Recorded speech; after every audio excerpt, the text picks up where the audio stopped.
সম্পূর্ণ নিরামিষ একটা রেসিপি নিয়ে তোমাদের সামনে চলে এলাম। আর আজকে বানাচ্ছি আলু পটল দিয়ে পনির দিয়ে তরকারি। কিভাবে বানাচ্ছি পুরো ভিডিওটা দেখো, দেখলেই বুঝতে পারবে। কিছুটা পনির আমি কিউব করে কেটে নিয়েছি, আর কিছুটা পনির কিন্তু আমি রেখেও দিয়েছি। কিসে মানে পনিরটা ব্যবহার করব সেটা পুরো ভিডিওটা দেখলে তবে বুঝতে পারবে। আলু পটলটাকে কেটে নিয়েছি, নিয়ে ধুয়ে পরিষ্কার করে নিয়েছি। তারপরে আমি প্রথমে কড়াতে ওই পনির ভাজার তেলের মধ্যে পটলটা তুলে দিয়ে কিছুক্ষণ ভাজার পরে আলুটা দিয়েছি, দিয়ে লবণ দিয়ে ভেজে নিয়েছি আলু আর পটলটা ভালো করে। এখানে আলু পটলটা ভাজা হতে হতে একটা মশলার পেস্ট তৈরি করে নেব। এখানে একটা বাটির মধ্যে আমি আদা কাঁচা লঙ্কা পেস্ট নিয়েছি, ওর মধ্যে জিরে গুঁড়ো, ধনে গুঁড়ো, লঙ্কা গুঁড়ো, হলুদ গুঁড়ো, সমস্ত কিছু মশলাগুলো আমি নিয়ে হলুদ গুঁড়ো দিয়ে জল দিয়ে একটা পেস্ট বানিয়ে নেব।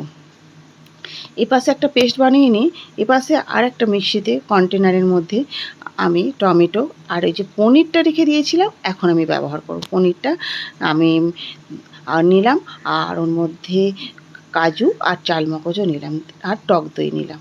টক দইটা যে যার পরিমাণ মতো দেবে, দিয়ে আমি মশলাটা পেস্ট করে নিলাম। এখানে ওই তেলের মধ্যেই জিরে ফোড়ন দিয়ে দিলাম।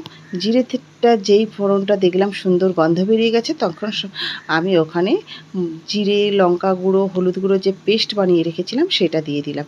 তারপরে যেই দেখলাম মশলাটা থেকে তেল ছেড়ে দিয়েছে, তখন কাঁচা গন্ধটা চলে গেছে, তখন কাজু বাদাম চালমগজ টক দইয়ের পেস্টটা দিয়ে দিলাম। তবে টক দই যেহেতু আছে সেই জন্য গ্যাসের ফ্লেমটা লো করে দিলাম, দিয়ে ভালো করে মশলাটা কষে নিলাম।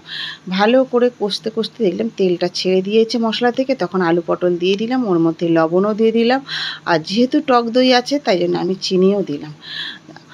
আর দিয়ে ভালো করে মশলাটা কষে নিলাম। মশলা থেকে দেখো পুরো তেল ছেড়ে দিয়েছে, তখন আমি ওর মধ্যে জল দিয়ে দিলাম। জলটা যে যার পরিমাণ মতো দেবে, যে যেরকম তরকারিতে মাখা মাখা যদি খাও সেরকম পরিমাণে জল দেবে। দিয়ে আমি এখন ঢাকা দিয়ে দিলাম। ঢাকা দিয়ে আলুটা আর পটলটা সেদ্ধ হতে দেবো।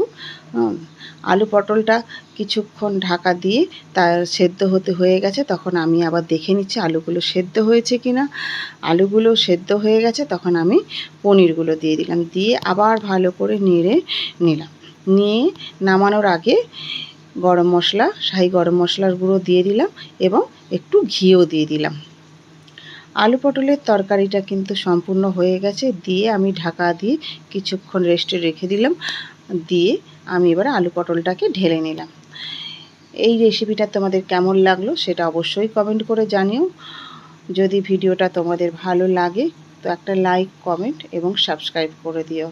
আজকের মতো ভিডিওটা এইটুকুই। তোমরা সবাই ভালো থেকো।